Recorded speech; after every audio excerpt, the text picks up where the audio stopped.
All right, joining us once again is Winnie's son, financial advisor, but also managing partner of Sun Group Wealth Partners. Winnie, great to have you back here. Look, a Thank lot you. of chatter still, even though it's a new week, about what happened on Friday at the Federal Reserve Symposium. What do you think is the biggest headline? And if it's not inflation, but I also want you to address inflation as well. Yes, absolutely. The big headline is absolutely inflation. So all ears are watching and seeing what's going to happen. And actually, this is really interesting because if you haven't been following, the talk now is that we're reaching much higher inflation rates much sooner than Hmm, we expected. Now, Fed Chairman Jerome Powell is still saying, don't worry, we think this is going to settle. We think it's going to, resolve back. But we're looking at numbers now of inflation over 5%. So that's significant because generally we're looking at inflation of about 2 to 3%. That means things are getting a lot more expensive. And you're probably seeing this at the supermarket already, as well as at the pump. So how do we Prices adjust are at going home up. for those of us at home? How do we prepare for, this drastic increase? Well, there's a lot that you can do, and there's a lot that you can't do. One of the things that you can do is to really take a look at your portfolio. Hmm, What we're really worried about this, I want to kind of put this in perspective, right? okay, This is like if you have children at school, and if they're underperforming, let's say your daughter comes home with a C or a D.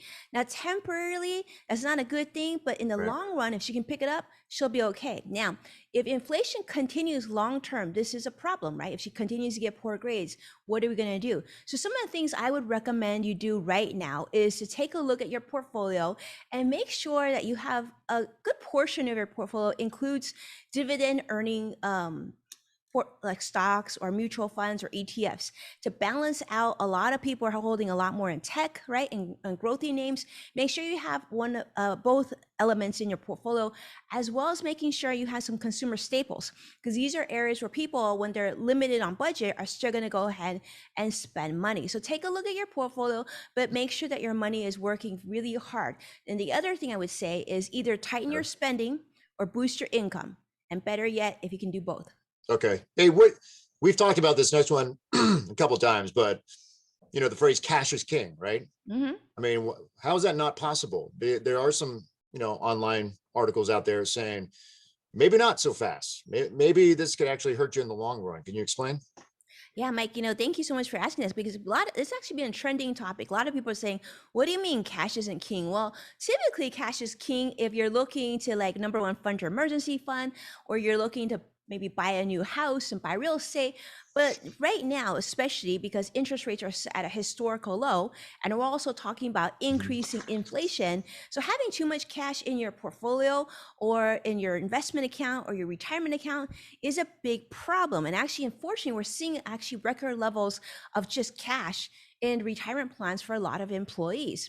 So you don't want too much, because if that money isn't earning at least like 5 to 6% in the short term and long term, and inflation does in fact, let's say, trickle down longer than 2022, then you just want to make sure that your money can keep up. Otherwise, by the time you retire, you're going to have some shortfall, and you definitely don't want that Yeah, upon retirement. that makes sense. You talk about retirement accounts, 401k, Roth 401k, Roth IRA. Kind of a silly question, but what really is the difference here between these, and what's best? You can use me as an example. What's best for me? So, Mike, great question. I think, a lot of people are still confused about this. It's interesting because 75% of companies we know surveyed actually have something called a Roth 401k. Mike, you might have one at work. I have one at work, but very few employees, and that are saying only about 25% of employees actually utilize these type of accounts. And I think it's because they don't understand how they work. Typical 401k works like this. Your money goes in pre-tax, and then when you retire at 59 and a half or beyond, then you pay taxes on your withdrawals. At that point, counts towards income.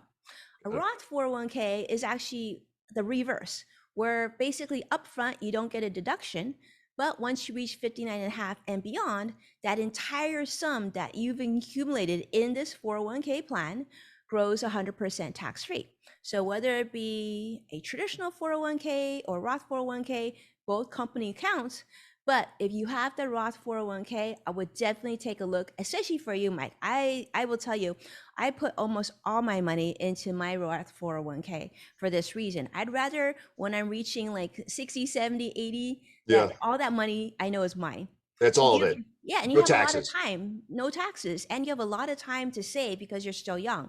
So if you're a little bit older and you're closer to retirement, then you might want to reconsider, talk to your accountant, talk to your financial advisor, and maybe go the traditional 401k route. Okay. Hey, open enrollment time for a lot of employees out there, the standard dental, medical, other benefits that maybe we don't know about. They're kind of like hidden gems out there, hidden little secrets. Yes. In fact, this year I would take a look at a couple different things. Okay. So typically open enrollment, health, medical, typical dental, typical things. But this year, what I want you to look at is I want to make sure that you go through each of your selections. Make sure while you're doing this, update your beneficiaries on your life insurance and things like that. Also, this year, I want you to seek out a legal plan. Now, a lot of companies offer this. A lot of employees think, well, why do I need a legal plan? I don't need an attorney. But actually, this is the best year to do it. If you have a legal plan through work, this will help you set up a living trust, a will, healthcare directives, usually at a very small cost compared to having it done outside on the private sector. The other thing I want you to look at is obviously flexible spending. Make sure you put enough money in there. Often has some tax benefits for medical expenses, right? The other thing is to look and ask if your company offers a corporate 529 plan. We're seeing more companies offer a college savings plan in the workplace. And if you don't have one, this is a good chance for you to ask your company, hey, do you think we're going to have one of these in the future? Like we're setting these up for a lot of companies right now. And the great thing is it's totally flexible. And then you'll have a place at work where you can save for your child's education. I'm going to email my HR department right after this interview. So that's a great point. Hey, Warren Buffett's 91 this week. I know. Happy birthday, Warren. Happy birthday, Warren Buffett. I mean, what's one thing that stands out the most to you about Warren Buffett? I mean, he's a legend when it comes He's a to legend. investing. Well, he's a legend. And I think the thing that stands out most is Warren has always been sort of that really smart buy and hold investor. And I think if we can learn anything from him is that, this market is one where we're buying good quality companies that we believe in long term and holding even today that definitely that investment truth definitely works if you have a good diversified portfolio, buy and hold. Well, Winnie, you're a great financial advisor, and you are a managing partner there at Sun Group Wealth Partners, and I always appreciate your advice and having this conversation. Thanks, Winnie. Thank you, my friend. Take care.